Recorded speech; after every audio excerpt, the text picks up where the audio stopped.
Muito bem, estamos hoje em mais um papo aqui sobre o que está abalando o mercado financeiro. Estou novamente com o assessor de investimento Jean Prado e o assunto de hoje nós vamos falar sobre a guerra comercial entre Estados Unidos e a China e vamos falar quais são os impactos que isso tem na nossa economia aqui brasileira. Jean, quero te dar mais uma vez, seja bem-vindo aqui ao nosso canal. Obrigado pela sua presença mais uma vez. E hoje o nosso assunto é um assunto quente, né, Jean? É um assunto que tem vários vieses, tem um viés ali de relações internacionais, tem um viés da economia interna, tanto dos Estados Unidos como os impactos que isso pode ter também na economia nossa aqui no Brasil, e tem um viés também muito diplomático. A gente vai trazer vários contextos, várias situações informações que estão acontecendo aqui no mercado financeiro, só que o nosso foco realmente aqui é o como que isso afeta o mercado financeiro. Bom, para começar, Jean, a gente pode começar falando sobre esse contexto, para que a nossa audiência entenda, né, de onde, qual que é o nosso ponto de vista, de onde a gente está partindo sobre o contexto dessa, vamos dizer, guerra comercial, né? Eu, particularmente, eu acho um pouco exagerada a palavra guerra comercial, mas de uma certa forma tem alguns especialistas que estão afirmando que sim, é uma guerra comercial. Essa questão do tarifaço do Trump realmente abalou o mercado. A gente soube, e eu acredito que você vai trazer também essas informações, o quanto isso fez despencar as bolsas ao redor, do planeta. Mas ela já é um momento que já passou. Mas a ideia aqui desse nosso podcast hoje é realmente conversar sobre o que de fato aconteceu e quais são os possíveis desenrolar, né, dessa história. Bom, vamos lá, Jean. Sobre esse assunto, o que que você gostaria de iniciar na nossa conversa aqui sobre a questão da guerra comercial? Olá, Elô, muito obrigado novamente por me convidar para fazer esse bate-papo aqui sobre o mercado financeiro. E você navegar nesse cenário não é uma tarefa muito fácil, né? O investidor que está mais alheio às informações, ele vê aí uma bolsa despencando, então ele fala o que está acontecendo, dólar disparando, Já e bate aquele hoje desespero na bate mentalidade do aquele investidor, desespero. né, Jean? Vou sacar todo o meu dinheiro. E quando você está assim bem informado, né, como a gente disse no bate-papo anterior, quando você está bem informado, você está mais eh, orientado para tomar decisões melhores, ou então ter a resiliência de saber qual ação tomar naquele momento. Então, isso é muito importante para um investidor. É, E esse assunto, né, das tarifas, o Trump já tinha usado no primeiro mandato dele, já foi uma estratégia que ele usou muito para negociar com outros países, né? E ele voltou a fazer isso nesse segundo mandato. Foi promessa de campanha dele, né? Então ele está colocando em prática novamente. Para o nosso investidor ficar informado, o que acontece, por que os Estados Unidos estão travando agora uma guerra comercial com outros países, né? Ou essa disputa no comércio internacional. Jean, É, antes de a gente Oi, começar esse assunto, posso fazer uma sim, complementação aqui? pode sim, fica à vontade. Você trouxe, né, que realmente o Trump, no primeiro mandato dele, ele já fez isso, já, e agora, Uhum, nesse segundo, foi uma questão, uma promessa eleitoral. E é importante a gente dar um contexto aqui que o americano médio, ele está muito focado realmente na economia local, na economia americana mesmo. Ele não está muito ligado nesse contexto do fluxo econômico, das coisas que acontecem fora, né, dos Estados uhum, Unidos. E recapitulando, no primeiro mandato, foi muito bom para o Brasil quando começou essa guerra comercial entre a China e os Estados Unidos, porque a gente teve muito efeito econômico disso. A gente ampliou a nossa balança comercial, ampliou a nossa exportação de produtos, principalmente para a China, e, e principalmente o agronegócio do Brasil foi beneficiado em relação a isso, né? Porque a gente começou a vender mais soja, a gente começou a vender outros produtos que não eram tão comercializados assim, como algodão, como tabaco. A gente ampliou também o nosso mercado ali de carne bovina, né, e o comércio de frangos. Só que não, uma coisa que o investidor tem que ter em mente, que não necessariamente algo que aconteceu no passado, ele vai se repetir no futuro, né? Isso foi realmente um ganho, foi algo que aconteceu, só que hoje a gente também está em outro contexto, né, econômico, e é isso que a gente vai É. trazer um pouquinho aqui. Então, para o investidor, né, além da calma, paciência, né?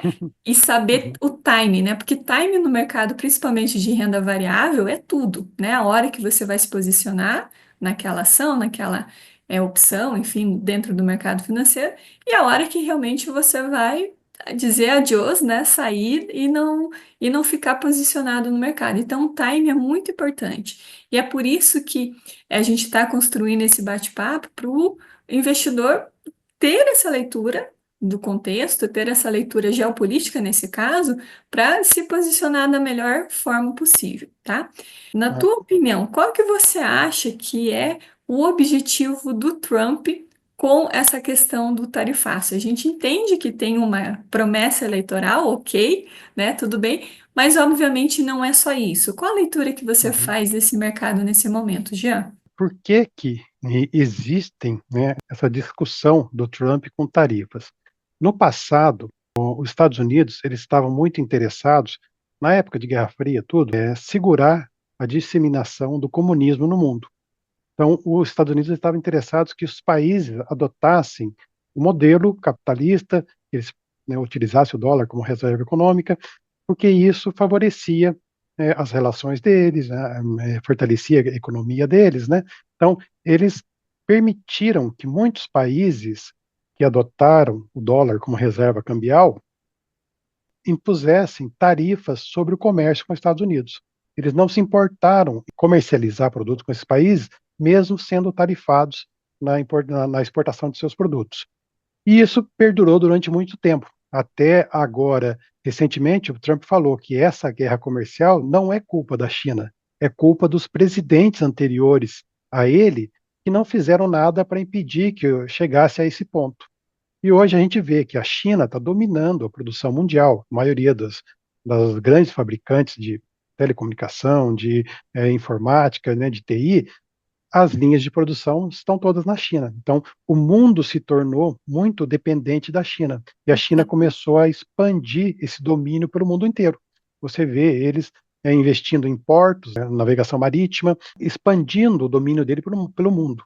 E os Estados Unidos, eles querem reequilibrar essas forças. Então, hoje o Trump está aplicando a tarifa. Se você olhar a tarifa que ele aplica sobre os países, não é a mesma tarifa que o país aplica sobre ele. Eles estão fazendo um cálculo pelo déficit, pelo volume de importação né, do país, e aí aplicam uma tarifa equivalente, tá? Uma tarifa proporcional. Essa é a guerra do Trump. Agora ele está tentando, segundo ele, né, reequilibrar um erro do passado, trazer a relação comercial para o mesmo nível. E desde que isso começou, no começo de abril, quando ele anunciou, né, o Liberation Day, que eles chamaram, aí as bolsas vêm sofrendo, porque, como você mesmo disse, Elo, o mercado de renda variável é de expectativa, o investidor olha para frente. Então, quando ele vê uma volatilidade tendendo a aumentar, uma incerteza econômica, ele começa a fazer movimentos. E desde que ele anunciou, o S&P 500, do topo dele, que foi 17 de fevereiro, ele desceu, desde o topo dele, ele desceu 21,8 na semana seguinte, e nessa semana que se encerrou agora, ele fechou em 13,8% de queda. A nossa bolsa, apesar de a gente seguir muito o mercado externo, ela se mostrou um pouco mais resiliente. Ela chegou a cair 8,2% na semana seguinte, e nessa semana ela fechou numa queda de 3,2% desde o topo que nós batemos lá, que era 24 de março. O mercado todo está sofrendo, não é só o S&P 500, nem o Ibov, né? Todas as bolsas estão sofrendo, a Uhum. Europa, a Ásia também, né? E isso impacta o mundo inteiro.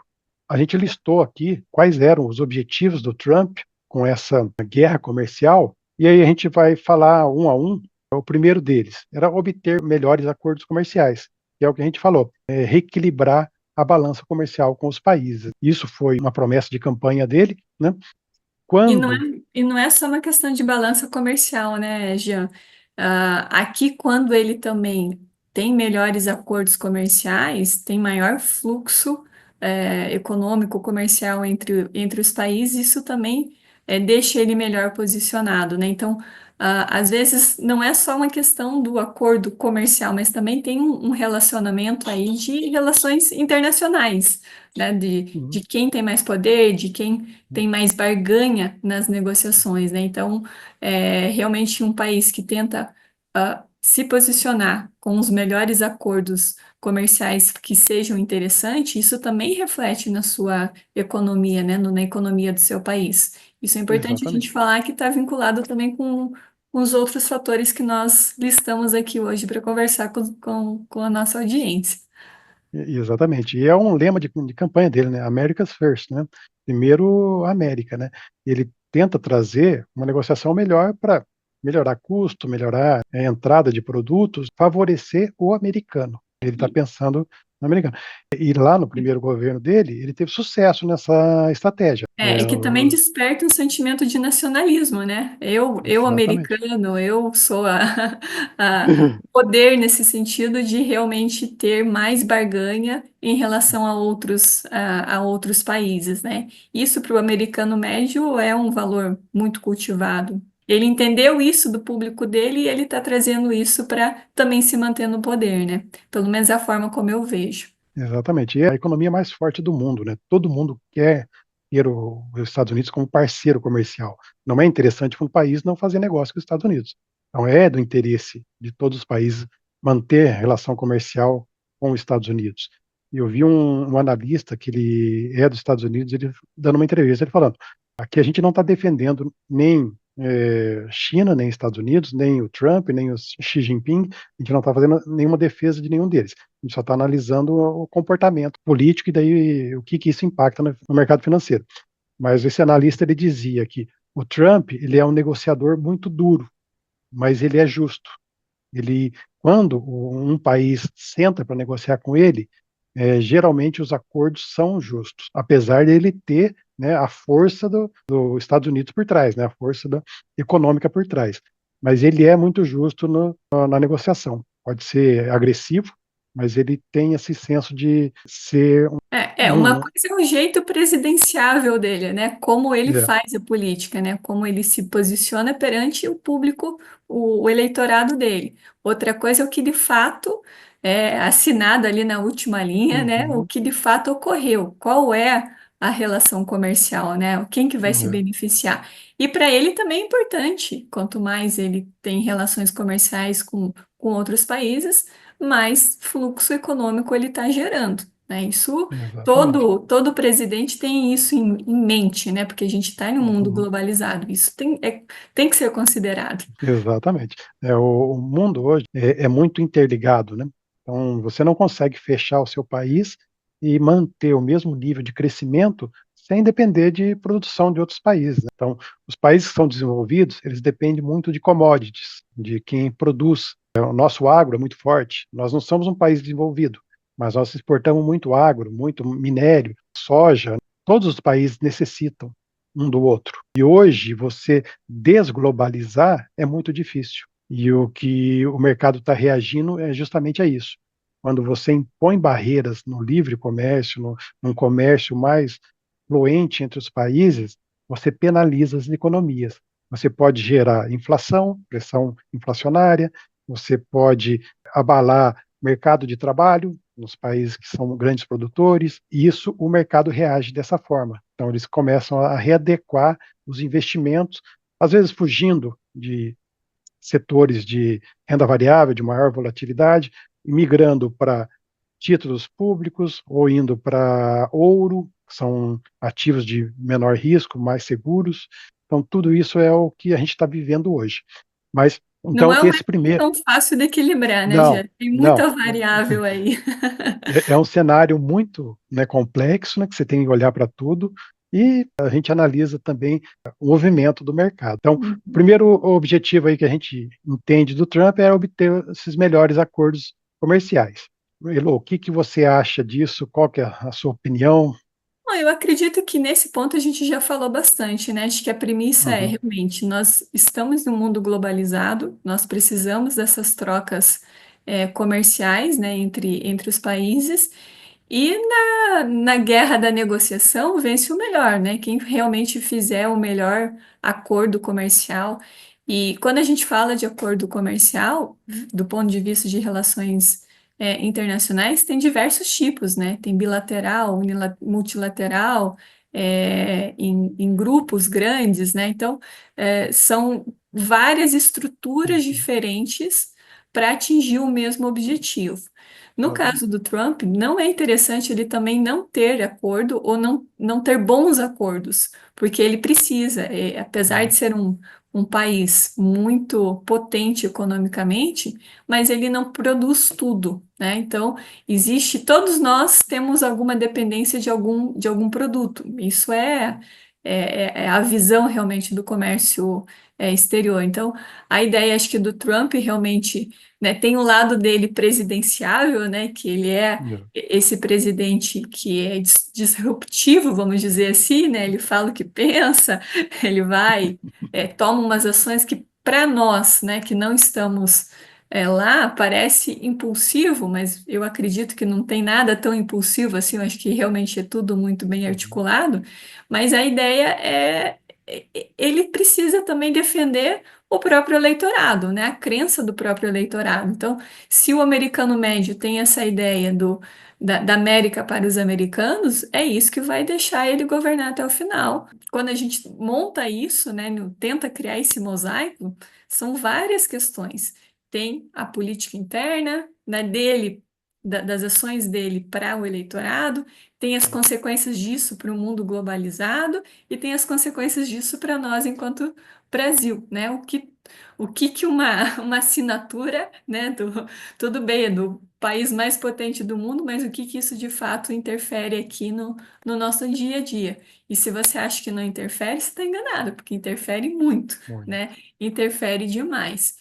E pegando o gancho aqui também, Jean, né, falando aqui um pouco da ideia, né, do Trump em relação a incentivar a indústria norte-americana, isso é muito engraçado, né? Porque a economia ela é bem cíclica, né? Teve um momento que era mais importante, né, as empresas, né, produzirem fora, em lugares, né, em países onde realmente a mão de obra fosse mais barata, como Índia, China, e outros países asiáticos, e, né, teve essa expansão aí das plantas industriais para esses outros lugares, porque realmente a mão de obra ainda é, né, muito mais em conta em comparação, por exemplo, com uma mão de obra americana, que teoricamente ela é mais qualificada. Só que isso também ele é muito cíclico, né? E tudo depende ali do contexto da política interna, né? Isso hoje serviu de um argumento muito forte para o Trump, né? Da América para os americanos e incentivar de fato essa indústria norte-americana, né? Que ela retorne para o território americano. Só que a gente sabe, né, gente, que não dá para tirar não é desenho animado, né? Que você vai lá, tira a planta inteira do lugar e vai para o outro, né? Tudo Uhum. é demorado, tem um processo, as coisas não são tão rápidas assim, né?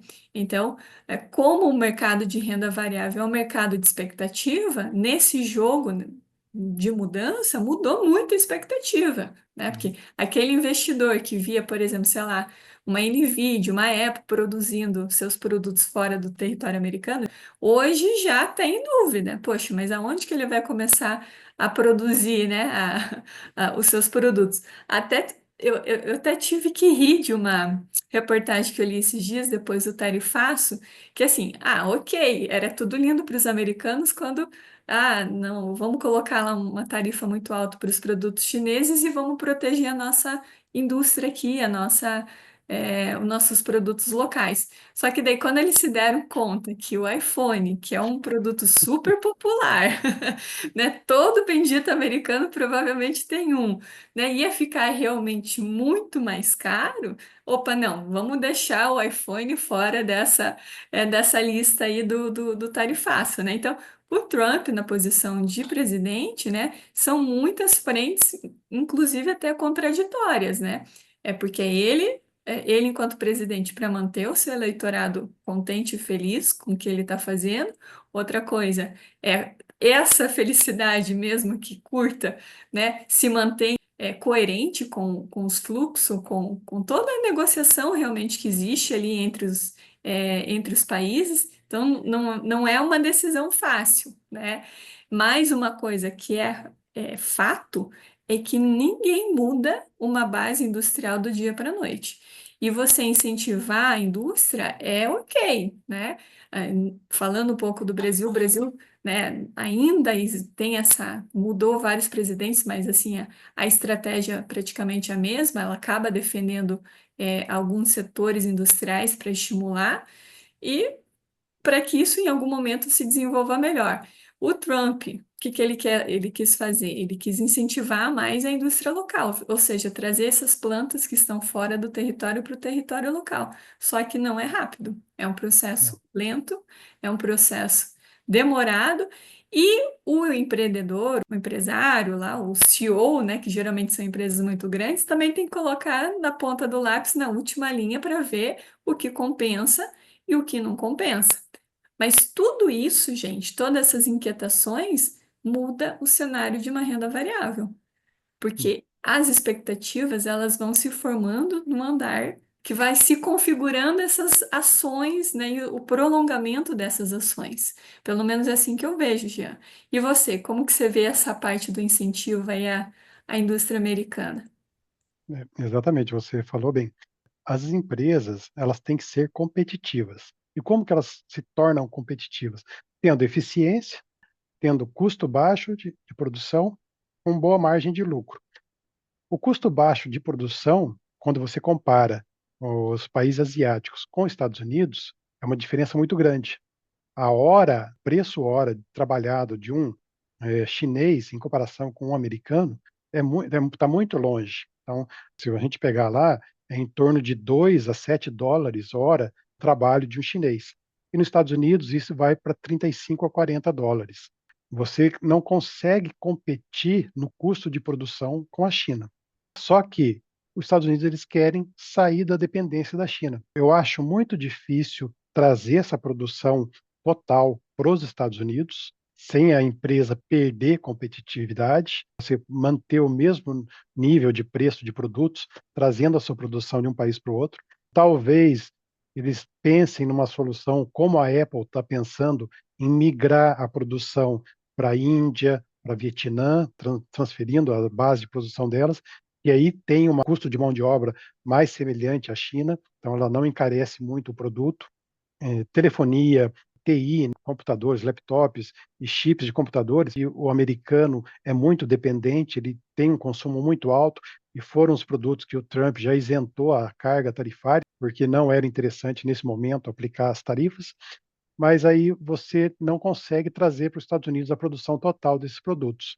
Já posso fazer uma complementação Sim, aqui? É que eu tenho um dado estatístico exatamente disso que você trouxe agora, ó. Em 2023, os Estados Unidos ele importou da China 44% de produtos de comunicação e 27% de produtos de tecnologia da informação. Então, assim, exatamente. é muito, né? Pega aí a potência e a população dos Estados Unidos, a gente está falando aqui num fluxo econômico de bilhões, né? Então, essa dependência é uma coisa que eles realmente estão querendo mudar, né? A regra do jogo Hum. nessa altura do campeonato agora. E é muito difícil, né, porque quantos anos que já foram investidos nessa produção lá na China, né, a Foxconn, quanto tempo que demorou para ela chegar no nível que ela tem hoje. Então você simplesmente migrar para um outro país, não é simplesmente só transferir lá a linha de produção. Você vai ter que investir em estrutura, vai ter que investir em capacitação de mão de obra, é um trabalho lento. A gente voltando para a competitividade, o mercado de renda variável, ele olha para frente, ele olha para o futuro. Hoje, as ações que compõem o S&P, não, os 500 maiores, elas trabalham num preço-lucro em torno de 26 vezes. O que o mercado olha? O custo de uma ação, o preço-lucro dela é em torno de 26 vezes. Quando você tem dificuldade em manter o teu custo baixo, praticar as mesmas margens de lucro, né, vender o produto pelo mesmo preço, continuar dominando, às vezes, a área que você atua. Você entregar o mesmo nível de retorno para o investidor, quando você olha e as empresas vão ter dificuldade nisso no futuro, o preço da ação começa a cair, porque os investidores começam a sair da ação. E essa é a antecipação dos investidores. Eles começam a olhar a entrega das empresas, né. Então Exatamente. se você não tem capacidade de manter essa, que já é 26 vezes o preço-lucro, é um número alto, a maior economia do mundo. É. Mas quando você vê essa possibilidade de ter uma queda no lucro das empresas, os investidores começam a migrar seus investimentos, né. Então, isso que abala o mercado. Tem outros fatores também, né, de É. inflação, tudo, mas olhando, assim, pra renda variável, já começa por aí, né. E para quem, né, já é investidor aqui inexperiente, está começando nesse mercado, é muito importante, né, ter essa visão que o investidor só a empresa só vai pagar dividendo se de fato ela tiver lucro. Se de Exatamente, fato, né, a porcentagem, cada empresa meio que define a sua ali do repasse, mas só tem a política de dividendo se de fato tiver lucro. Então, se não tem lucro, ou o lucro for reduzido de tal forma que não seja bom, né, para a empresa, não, ela não distribui, ou seja, o investidor não vai ganhar nada no final das contas, né? Então é importante ter essa visão. E também tem a questão da estratégia da empresa. Se a empresa, nesse caso, né, ela vai precisar dispor de recurso para investir, para criar uma nova estrutura, ela pode também pegar parte desse lucro e também investir nessa nova condição, nessa nova situação. exatamente, Então, isso também vai interferir a distribuição dos dividendos. Então, é por isso exatamente. que você começa, né, para quem não tem essa experiência, a ligar uma peça na outra, né? Pô, o que que tem a ver o dividendo com a fala do Trump, enfim. Mas são essas, juntando essas questões que você vai entendendo como realmente tudo está interligado. Exatamente. E o preço da ação não está só ligado, em se a empresa tem ou não lucro, né, está ligado também em qual que é o percentual de lucro. Então, A sempre quando vai expectativa gerada, né? expectativa, exatamente. Sempre que vai sair, os balanços, né, trimestrais, tem uma expectativa. Quando, o balanço vem acima dessa expectativa, há uma valorização no papel. Quando vem em linha, talvez até ande, positivamente, mas quando vem abaixo, geralmente o preço da ação cai. Mesmo a empresa apresentando lucro, quando ele vem abaixo da expectativa do mercado, a ação cai. Então, os investidores já estão olhando para isso, né, para o futuro, né, como as empresas vão performar daqui para frente, com uma outra realidade de comércio mundial, né, e aí eles começam a se antecipar. Aí outro item que o Trump, eu acho que é um objetivo dele, é combater esse domínio chinês no mundo, na produção mundial. A gente viu isso na época de pandemia, né, o mundo inteiro é muito dependente da produção na China, Isso é e algo ruim, né? Para é, a economia, assim, né? E assim, acho que quer dizer, vou até refazer a minha frase, eu não sei se é não necessariamente ruim, mas a dependência em setores estratégicos deixa o país um pouco mais vulnerável.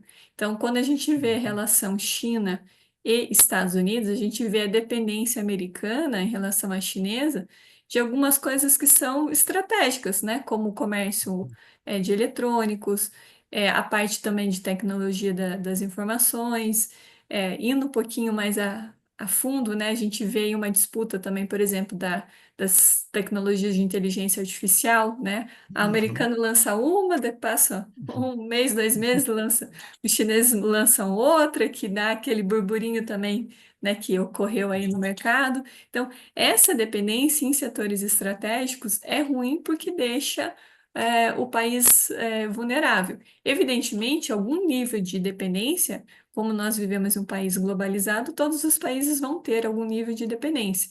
Mas quando é um setor estratégico, isso acaba pegando um pouco, né? Então, eu acredito que o Trump está olhando um pouco para isso, para essa dependência nos setores estratégicos e olhando também para as questões futuras, né? Como a uhum, inteligência artificial, que eu trouxe aqui, também tem uma dependência muito grande, né, da questões de baterias né, para carros elétricos, né? Se isso é uma tendência de mercado, ele também quer se posicionar enquanto nação de uma de uma outra ponta, né? Então ele acaba jogando essas tarifas para realmente incentivar a economia local, né? E se proteger, porque realmente os chineses eles têm um preço muito competitivo em muitas coisas, né?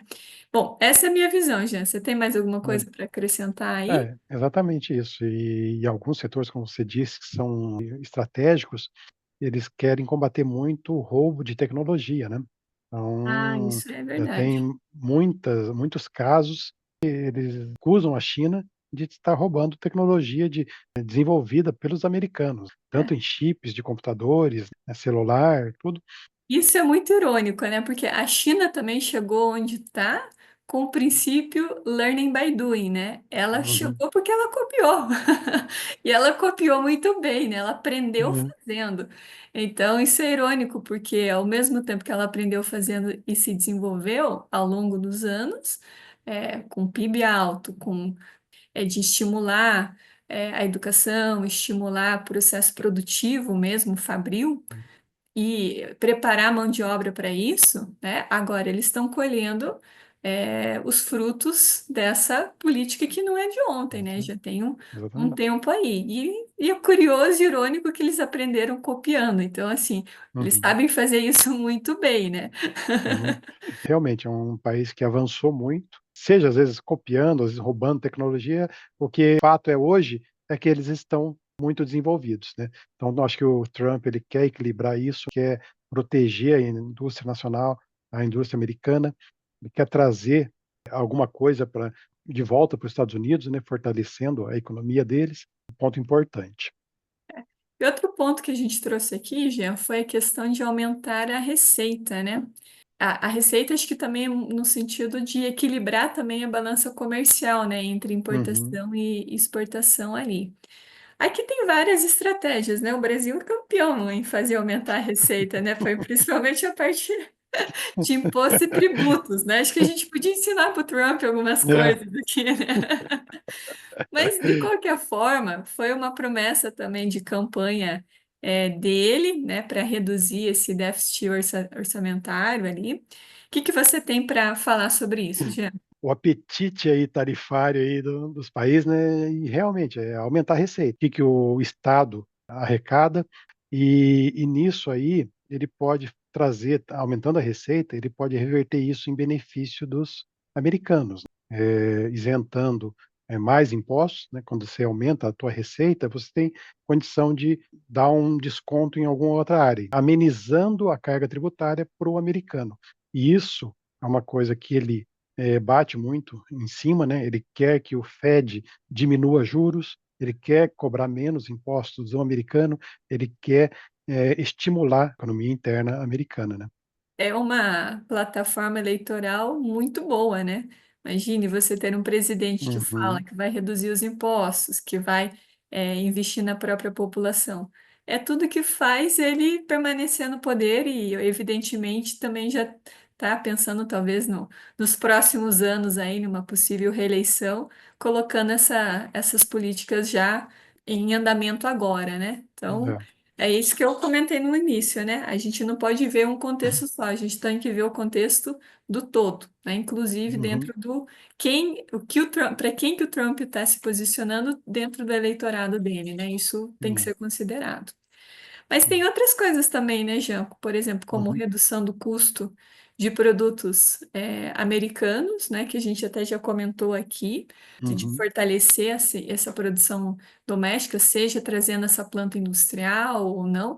Mas eu particularmente acho que essa redução do custo de produtos americanos ela vai demorar um pouquinho, né? Porque mesmo trazendo isso, né, pelo menos parte dela para um território americano ou que seja para um outro país, como a Índia, enfim, como a gente comentou, não é do dia para a Uhum. noite, né? Exatamente. E como é feito também, né, a gente tem que gerenciar a expectativa dos americanos, né, para realmente não ter aí uma inflação, não gerar uma pressão inflacionária aí na economia americana. Isso é um pouco complicado, ao meu ver, eu acho.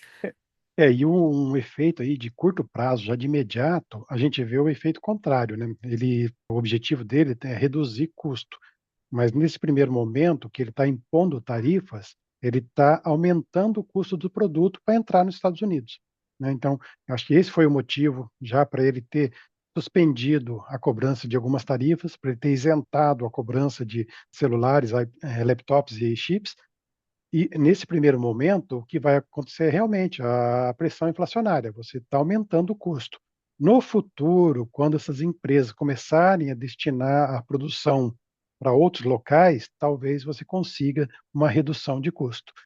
Mas competir com uma mão de obra de $1 a $7 é muito difícil. Aí você tem um problema grande para equacionar como que você vai reduzir esse custo de produção. É um objetivo assim nobre, eu entendo. Mas assim, Jean, a gente falou, né, dos fatores, né, do que a gente imagina, né, que é Uhum, o que está motivando, né, essa política de tributos e tarifas do Trump. Mas o que de fato aconteceu, né? Eu sei que teve aí um movimento, você como head de renda variável, acho que vai saber melhor do que eu uhum. explicar, que houve aí um movimento aí dos títulos do Tesouro. O que que você vê, assim, desse movimento, principalmente dos títulos do Tesouro americano, que foi influenciado pela tarifa aí do Trump? Então, no mercado de investimento, quando existe muita volatilidade, existe muita incerteza, a gente enfrenta momentos difíceis, qual que é o movimento do investidor? É sair dos ativos de risco e ir para portos seguros, né, para ativos que são considerados livres de risco. E nesse mercado, quais são os títulos mais assim apreciados pelo investidor? São títulos de dívida, né, dos países. E os títulos de dívida dos Estados Unidos são os principais no mundo inteiro. Você vê que todos os países têm algum investimento em títulos de dívida dos Estados Unidos. Não sei se isso era um objetivo do Trump, ele criar volatilidade no mercado para que os investidores, outros países, corressem para o mercado de título americano, buscassem o mercado de títulos, ou se isso era uma consequência. Mas o que aconteceu? Com essa volatilidade, com essa incerteza, que os investidores não correram para o mercado de títulos americanos. Então, não foram buscar comprar títulos, sair da renda variável, das ações, e comprar títulos de dívida. Houve um movimento contrário. Os investidores começaram a vender título de dívida americano, antecipando que o país poderia ter incerteza econômica, né, não saberiam quais seriam os impactos disso, né, lá na frente nas empresas, e também pela questão de pressão inflacionária sobre a economia americana. E aumentar a inflação, o Fed talvez seria obrigado a aumentar a taxa de juros para combater a inflação. Então, os investidores começaram a vender seus títulos. Quando existe uma força vendedora muito grande no mercado de título de dívida, né, de título público, o que que acontece? O mercado secundário tem muitas ofertas de venda. E o mercado primário, que é onde o governo americano vende os seus títulos, ele está concorrendo com os investidores vendendo títulos. Para ele conseguir vender títulos, ele tem que aumentar a taxa dos títulos deles, porque os investidores que estão saindo estão, às vezes, tomando alguma penalização, estão oferecendo taxas melhores, ele tem que melhorar a sua taxa. E existe um outro fator que o governo americano ele precisa rolar a dívida dele. Ele tem vários investidores que estão com os títulos vencendo durante esse ano. Segundo o que é divulgado aí, são 9 trilhões de dólares que ele tem de dívida vencendo durante esse ano. Então, ele precisa vender títulos novos para pagar os investidores que estão com os títulos vencendo agora desse ano. Só que no momento que existe uma força vendedora muito grande no mercado secundário, ele precisa aumentar as taxas dele para vender títulos, ele está trocando uma dívida de curto prazo, ele está pagando os investidores que estão vencendo agora, emitindo títulos com uma taxa de juros maior. Então ele está fazendo um mau negócio. Ele está trocando uma dívida agora mais barata por uma dívida mais cara. Lá na frente ele vai ter que suprir esse dinheiro de alguma forma. Então, talvez esse fosse um objetivo do Trump, ocasionar uma corrida para os títulos americanos. Com isso, quando aumenta a busca por título, o governo diminui a taxa e emite mais título, né? Mas o que aconteceu foi o contrário. E talvez esse tenha sido um motivo pelo qual ele tenha suspendido aí por 90 dias a aplicação das tarifas, né? Então, muitos países não compraram, fizeram o contrário, venderam, e hoje a dívida americana, os títulos públicos, 70% deles estão na mão de investidores estrangeiros. Curiosamente, um dos maiores detentores da dívida americana é a China. É a Então, a ironia do China, destino isso, né, por Jean? ironia do destino, a China é um grande investidor na dívida americana. Comenta-se que ela tenha a posição dela gira em torno de 759 bilhões de dólares em títulos americanos, e se ela resolvesse vender todos esses títulos no mercado secundário, né, colocar à venda, ela forçaria os Estados Unidos a aumentar a taxa de juros, ocasionando ainda um aumento na dívida americana, o que seria prejudicial para os Estados Unidos. Então, tem esse receio, e o que o mercado viu foi que aconteceu isso. Não sei se foi a China que ofereceu muitos títulos à venda, mas os investidores não correram para os títulos de dívida americana. Isso é curioso, né? Você vê como a É, economia não é algo tão simples assim, né? Não é exata. Ela é uma não é, ciência humana nesse sentido, é, porque ela tem muito mais uma parte comportamental do que uma parte matemática apenas, né? exatamente, Tem várias coisas que às vezes dentro da economia, quem está com o poder da caneta não consegue prever todos os movimentos possíveis, né? E essa é a grande ironia desse momento agora, né? Taxar, mas também sofrer consequências diretas disso, né? exatamente. Daí Acontece. a necessidade do governo americano em pagar a sua dívida agora de curto prazo é muito grande, né? Então eles não podem correr esse risco de estar aumentando taxa de juros, né, nesse Porque momento. encarece o próprio bolso, né? Exatamente, porque aí lá na frente ele vai ter que aumentar, talvez, impostos para suprir essa dívida que ele vai ter Aham. que desembolsar, né? Ele vai ter que Pois é. pagar. É complicado, é bem mais complexo do que a gente imagina. Dois, Mas, dois Jean, mais dois não são quatro. não, na economia não. Por isso que é divertido, porque ela não é É, necessariamente tão certinha, assim. Então, é, tem uma parte lógica, mas tem muita parte comportamental, com certeza. exatamente. Mas, Jean, obrigada pelo papo de hoje. Foi muito bom, foi muito proveitoso. Você que nos escutou aqui até o final, se quiser deixar uma sugestão de tema para os próximos bate-papos, o que está esquentando, né, aqui no mercado durante a semana, pode deixar um comentário aqui, que a gente, né, Jean, faz um material muito legal para Exatamente. você. E queria te agradecer mais uma vez, Jean, pela sua presença. Passo a palavra para você fazer as considerações finais e ficamos por aqui. Não, eu agradeço muito o convite, Elô, e a nossa intenção aqui é trazer informação para o investidor, para ele que está iniciando ou que é mais experiente, né, para ele entender mercado, para saber tomar decisões melhores, né, investir melhor e ter tranquilidade nesses momentos, principalmente de, né, estresse que o mercado às vezes enfrenta. No passado, a gente enfrentou uma pandemia, e depois que passou a pandemia, a gente viu que o mercado se recuperou. Com calma, acho que as decisões podem ser bem tomadas. Por isso que eu falo, mentalidade de investidor tem que ser equilibrada, saber o time de entrar, saber o time de sair e sempre olhar os movimentos do mercado. Isso é Exatamente. fundamental para você ganhar dinheiro nessa área. Mas beleza, Legal. Jean. Ficamos por aqui e até uma próxima. Até Então, a mais. próxima. Até mais. Tchau, tchau.